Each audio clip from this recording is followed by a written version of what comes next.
در ناحیه وسیع نورسان اعضایان محفل پیروان پیشوای میلاد میباشند. 71 نفر با انتظام نمونوی و دانش اعلی با افتخار از وطن و وطنداری، صداقت به دولت و وطن در سمت تطبیق سیاست دولتی در سمت جوانان نزد بخش کار با جوانان و ورزش در این دوره در ناحیه میان جوانان فعالیت پرثمر نموده ایستادند.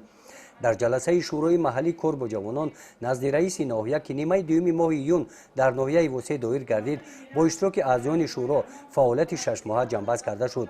تبریز از معروضه مدیری بخش کار با جوانان و ورزش معین گردید.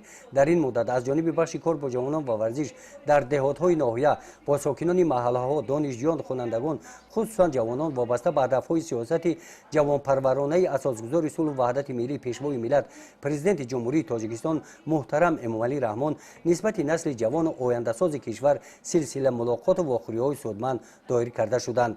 بخشیده به استقبال ارزنده از جشن 35 سالگی استقلالیت دولتی جمهوری تاجیکستان در حدود ناحیه با جلب جوانان فعال، کارهای آبادانی و سبزکاری، حشرهای دستجمعانه وسعت تازه پیدا کرده ایستادند.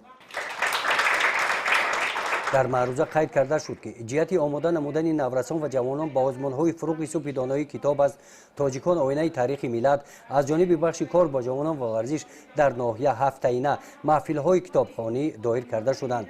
در سمت ترغیب طرز حیات سالم میان ساکنان محله‌ها در مسابقه‌های فوتبال ده‌ها هزار نفر ساکنان را به ورزشگاه‌ها جلب کردند. جهت پیشگیری بیماری‌های سرایتی بخصوص ویروس نارسایی مسمومیت آدم چاره‌بینی‌های ترغیباتی و تشویقاتی، اکسیه‌های اطلاعاتی و سالمگردانی دایر نمودند. در جلسه شورا اعضایان محفل پیروان پیشوای ملت برآمد نموده از غمخوری‌های سرور دولت نسبت جوانان اظهار مینت‌داری بیان کردند. در معروضه رئیس ناحیه وسیع از نورسان و جوانان دعوت به عمل آورده شد که در ترغیب دستاوردهای صاحب استقلالی کشور از این هم سهم باز هم بیشتر گذارند.